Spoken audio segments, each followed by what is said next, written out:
Le but, c'était... fermez-le. Après, je fermerai le mien. Voilà. C'était à travers plusieurs textes. Donc là, en particulier, les 10 paroles dans l'Exode. Moi, je proposais aussi, ces paroles dans le Deutéronome. Et puis Matthieu avec les Béatitudes.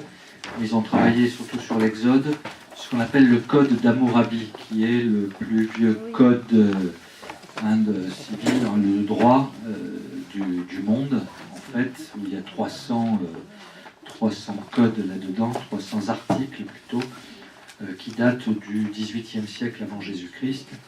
Et les 10 commandements, ce qu'on appelle les 10 commandements indiens, donc différentes cultures, hors religion, mais comment, à travers ces textes, est-ce qu'on peut discerner quelques éléments pour construire une loi naturelle, ou une loi universelle. Alors, là vous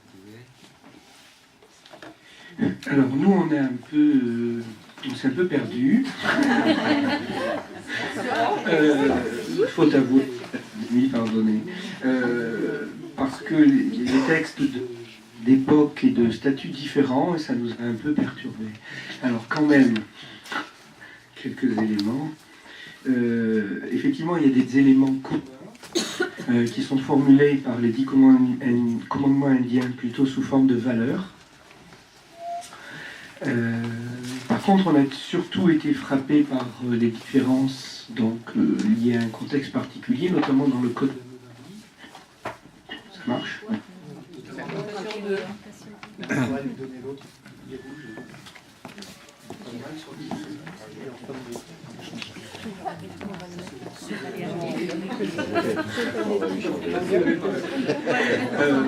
Et donc du coup, on a quand même parlé des différences, plus finalement que du contexte, et notamment par exemple le fait qu'une valeur d'aujourd'hui, c'est l'égalité femmes-hommes, n'est pas reprise dans le code d'Hammurabi.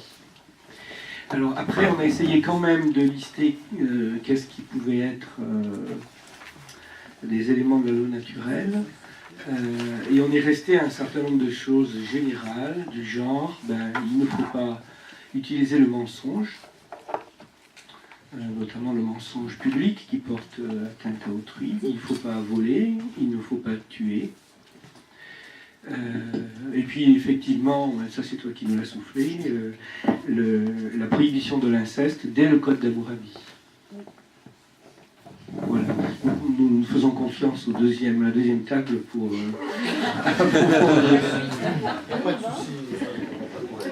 êtes gâtés. Sauf ça.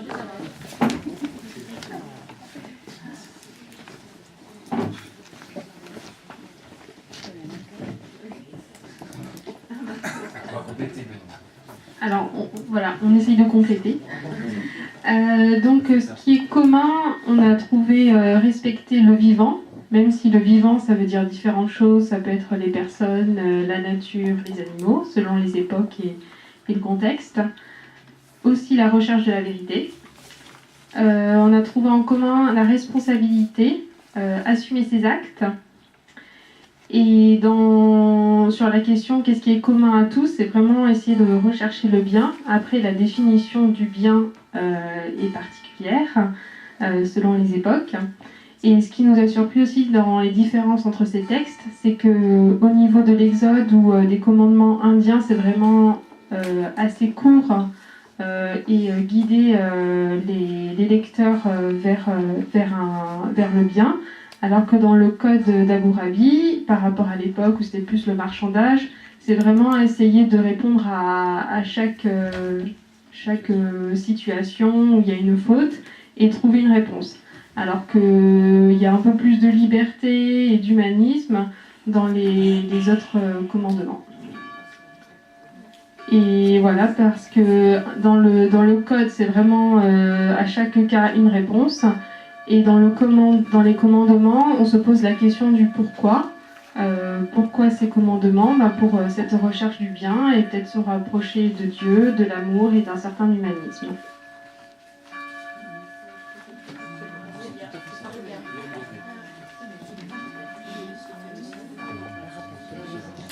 en fond, ce qu'il y a, n'oubliez pas, dans la loi naturelle, c'est fondamentalement le respect de la dignité de la personne, voilà, de toute personne. Et même dans le code d'Hammurabi, il n'y a pas homme-femme, nous sommes au XVIIIe siècle avant Jésus-Christ. Et il y a la prise en compte, la considération de la femme d'une façon absolument extraordinaire pour l'époque.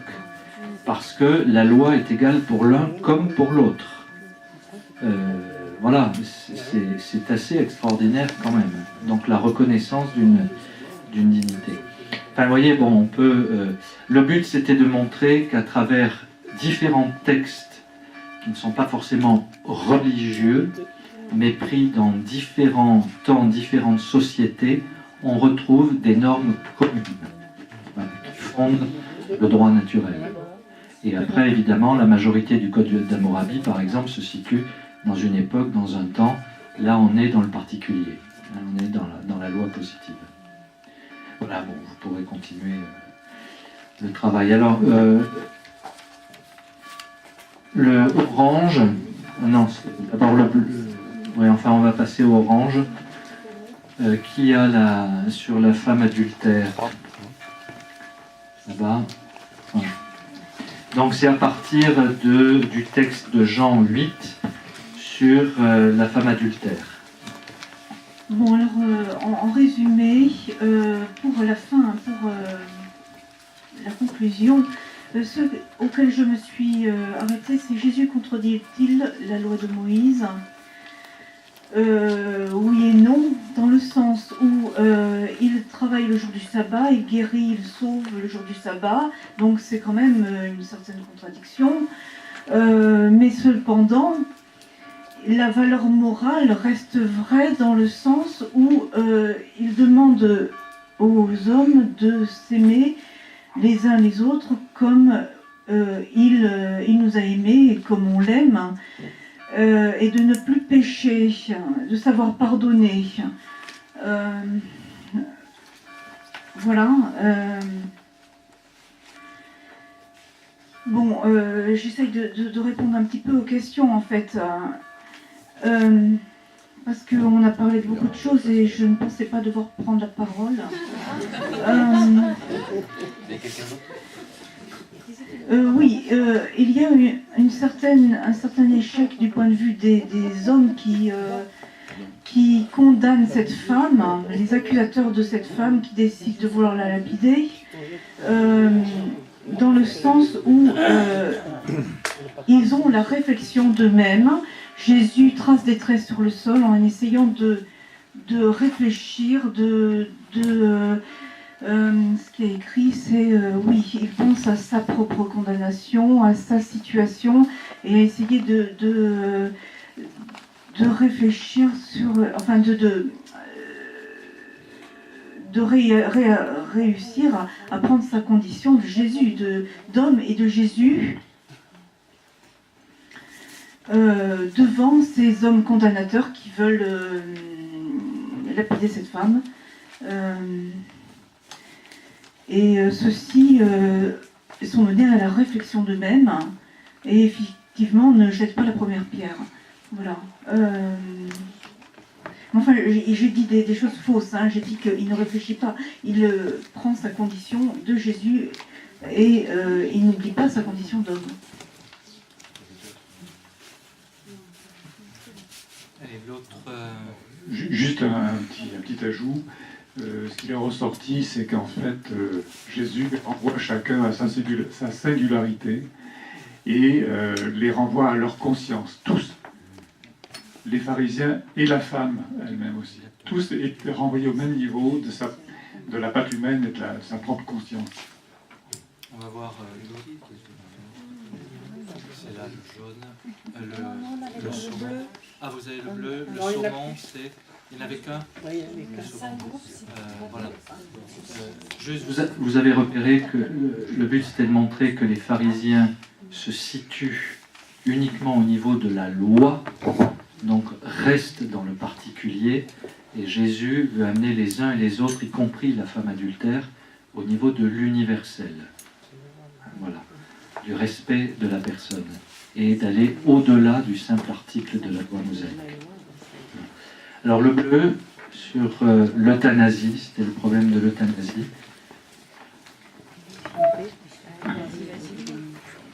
Contrainte et forcée, donc. C'est la règle. Comme ça. Voilà. Donc, nous avons parlé de l'euthanasie, des soins palliatifs et de l'acharnement thérapeutique dans nos jolis textes. Donc, on est tombés tous d'accord sur que l'euthanasie, c'était quelque chose d'inacceptable, parce que ça allait contre la loi naturelle. Donc, quelle qu'elle soit la religion, quelles que soient nos croyances. Ensuite, on a parlé de l'acharnement thérapeutique et de la souffrance que cela pouvait engendrer, ce qui nous a mené à réfléchir sur qu'est-ce que ça veut dire souffrance intolérable. On a parlé de cas concrets que chacun d'entre nous connaissions, que ce soit une maladie type cancer ou une maladie neurodégénérative, Alzheimer, etc. Qu'est-ce que c'est qu'une souffrance intolérable et comment affronter ça quand on est croyant, quand on est catholique. Et que c'était très difficile. Et pour moi, personnellement, j'ai dit que par rapport à la foi, quand on est confronté à ces genres de maladies, entre guillemets, rigolotes, notre foi fait de zigzags comme ça, des hauts et des bas, des cercles. On a des tremblements de terre. Moi, j'ai même dit que si j'avais vu Dieu devant moi, je l'aurais giflé. Voilà. Mais ça nous a amené après à réfléchir sur les soins palliatifs en disant que ce qu'on doit garder en tête, c'est la dignité de la personne. Qu'est-ce qui était important, c'est qu'on puisse peut-être parler, maintenant qu'on est plus ou moins sain d'esprit, en famille de ce que nous, on souhaiterait pour notre fin de vie, pour qu'elle soit, pour pouvoir mourir dans la dignité. C'était ça le but des soins palliatifs, c'est le respect de la dignité de la personne humaine jusqu'à la fin de sa vie, et qu'il ne fallait pas qu'on oublie qu'il faut accepter plusieurs choses. Donc la première, c'est essayer de déculpabiliser quand on est à charge de quelqu'un qui est malade, gravement malade. Et il faut accepter qu'on doit mourir à un moment ou à un autre.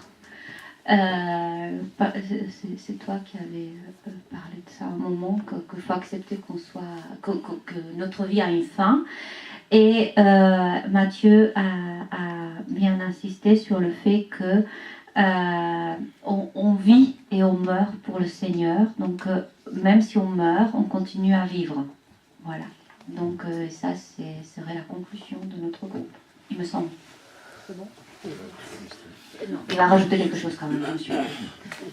Non, juste un petit complément aussi, c'est que c'était pas le sujet le plus facile, parce que d'un point de vue purement intellectuel, c'est assez facile à traiter, mais c'est quelque chose qui nous renvoie chacun et chacune à notre quotidien, à du vécu et à des souffrances que nous avons vécues, soit dans l'entourage, soit personnellement, et c'est pour ça qu'on a un peu patiné dans la semoule à certains moments.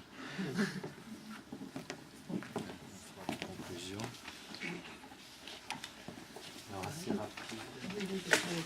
Parce que l'équipe qui avait les feuilles bleues, je pense qu'ils ont tout exprimé, donc c'est parfait.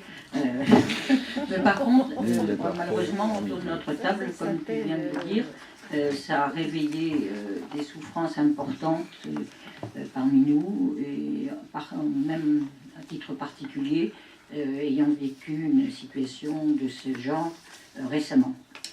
Mais nous, après, on a un petit peu buté sur qui ne souhaiterait mourir dans la dignité. Et ça a posé problème pour nous, la dignité, qu'est-ce que c'est ? Voilà.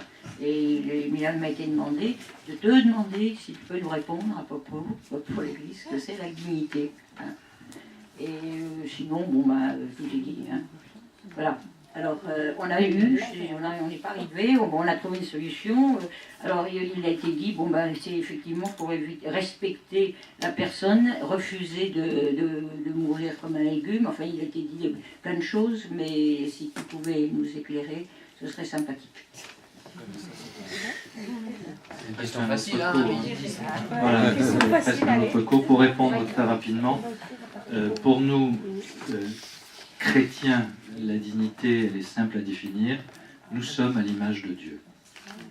Et donc, on ne peut défigurer cette image, de quelque façon que ce soit. Ça, nous le définissons, nous, comme cela, mais toute personne humaine est à l'image de Dieu. Et donc, ne peut défigurer cette image en elle ou dans l'autre. C'est ça le respect de la dignité. Maintenant, ce travail sur l'euthanasie, vous avez vu qu'il y a ce principe universel qui est le respect de la vie, voilà, et qu'on ne peut s'approprier cette vie, c'est le respect de la vie. Et ensuite, vous avez tous exprimé, évidemment, les difficultés et les souffrances, parce que cela est inscrit dans le particulier de la personne et de nos personnes. Et que donc, quelle que soit la décision prise par telle ou telle personne, on n'a pas de jugement à porter. Et il faut continuer, bien sûr, comme tu l'as dit, à accompagner. C'est là l'accompagnement, et donc de remontrer aussi sans arrêt cette dignité. Le problème aujourd'hui, c'est que justement la société veut se substituer à la conscience de chacun en légalisant l'euthanasie. Et donc, en coupant complètement la réflexion et le processus de conscientisation. Puisque c'est légal, je n'ai pas de réflexion à mener. Jusqu'au bout. Il y a toujours une réflexion, c'est une décision que l'on prend, bien entendu, mais qui est légalisée. Et la société n'a pas à légiférer, à mon avis, là-dessus. C'est là le grand, le grand débat qu'il y a aujourd'hui, c'est sur cette légalisation possible de l'euthanasie. On n'a pas à légiférer là-dessus. Ça, c'est le propre de chacune des personnes qui a son combat, qui a son cheminement, qui va prendre une décision que l'on va peut-être penser donc contraire à la loi naturelle, mais qui, dans la situation qui est la sienne, prendra cette décision en conscience. Voilà. Notre rôle est d'accompagner sans arrêt le cheminement de la personne pour montrer toujours la grandeur de la vie, la possibilité de cette vie, la dimension universelle de ce respect de la vie. Mais on ne peut pas se substituer à une personne qui souffre profondément et qui va prendre une décision contraire à ce que l'on souhaiterait. Voilà, on n'a pas à porter de jugement là-dessus. C'est la personne qui, à un moment donné, prendra cette décision. Le débat, il doit porter surtout sur la non-légalisation de l'acte de l'euthanasie. Voilà. Et de ne pas la programmer. Comme le terme l'indique, euthanasie et euthanatos, c'est la bonne mort. Mais bon, voilà, y en a-t-il. Et on va appeler ça l'aide active à mourir aussi. Ou ce que tu disais, Dominique, comment on appelle ça? J'ai dit que maintenant, le mot acharnement thérapeutique a été remplacé par obstination déraisonnable dans la loi Leonetti. Voilà, la même chose, mais c'est important de savoir ça. Puis je me disais aussi, on parlait de dignité, vous savez sûrement qu'il y a ce mouvement-là qui s'appelle l'ADMD, qui est tout à fait pour l'euthanasie et qui emploie ce mot dignité. Oui, bien sûr. Tout dans la définition du mot. Voilà, donc ADMD. Donc le mot dignité est très piégé. C'est ça. C'est vraiment dignité selon l'image de Dieu. Il est piégé parce qu'il a passé, au lieu d'utiliser dignité, là on peut parler de respect de la décision que prend une personne. Bon, voilà. Mais c'est pas la dignité humaine implique le respect de la vie, sous toutes ses formes, du début jusqu'à la fin. Ça, Mais vous voyez qu'on n'a pas... il n'y a pas de solution toute faite. C'est ce qu'on veut montrer dans ce débat. C'est que on est en face vraiment de ces... Pour chaque sujet, chaque problème, chaque dimension éthique, on est devant toujours l'universel, la visée à atteindre, l'horizon, qui se situe et qui se vit dans un particulier, comme avec la femme adultère que l'on voit, et il y a ensuite une décision à prendre. Mais on ne peut pas dire il faut faire ceci. C'est pas le but. Et le but de ce livre, qui est pour l'éducation des jeunes, c'est de les inviter à la réflexion et de ne pas leur dire devant telle ou telle situation tu dois faire ceci ou tu dois faire cela. C'est pas le but. C'est d'inviter à la réflexion, comme nous sommes invités à cela.